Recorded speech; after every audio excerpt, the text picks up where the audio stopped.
David Graves from Lexington, Kentucky. Man, it is great to catch up. I don't know if our fans really realize the impact you had on our program here. And I can remember watching the game at Ohio State early in the season, which was Notre Dame's coming out party. Yeah, it was. I mean, a lot of times, again, reflecting back 20 years, you kind of think about some of the things. People always ask me, if you had it to do over again, would you go somewhere else? Would you go to Kentucky? Would you just? I would do exactly the same thing that we did. I know when I got there, you guys were so motivated to be an NCAA tournament time.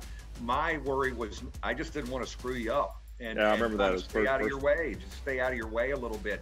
But, you think back of how you were kind of the nucleus that built some momentum in the program when there was none.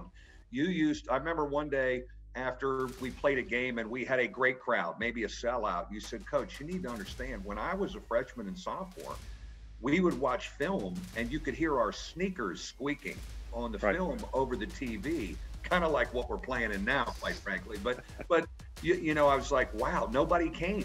And then what you guys did with the program, you kind of made us sexy and interesting, and we won to get back to the tournament. So I'm always indebted to that group. And it's funny, in Rupp Arena, where we saw you, Swan and I talked about it, that was a little bit of a crossroads for us because we got our butt kicked down there. Yep.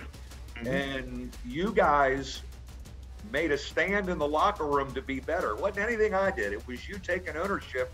And then we got rolling. Do you remember that locker room after that game? I do. I remember, it's similar to what you're dealing with now. I remember we started with, this was back when the Big East was going, and we would start, they might get the dates mixed up, but we'd go to Syracuse, we were, to Miami, and then the alternate game was Kentucky. And then we would have, Boston College back or something like that when they were really good back then. And, we'd kind of go at the beginning of the season, we'd kind of get, thumped a little bit, and then we'd have a little gut check, and then we'd go on these little epic 8, 9, 10 game runs. And, winning the Big East as the junior year was a special moment for not only for us individually, but for the program. I tell you what, if we had an all-time who takes the key shot team, I don't know if anybody would get more votes than you, David. Well, it's funny. Everybody remembers the one you make, but you got to understand there's a lot of them you miss too. Look, stay safe. Hello to the family. Likewise. Hello to Dad and Mom and everybody, and have fun coaching those kids up, coaching your son up. When you coach your son, make sure he gets the most shots. That's the one bit of advice I would give you. Well, he's better than most right now at his age, so that's pretty good. I'm proud of him. He's doing a great job. I want him to enjoy his experience, not my experience. I had mine. I want him to enjoy his, and whether it's basketball or baseball or band or whatever it might be, we'll embrace him, and so we're proud of him. He's doing a great job.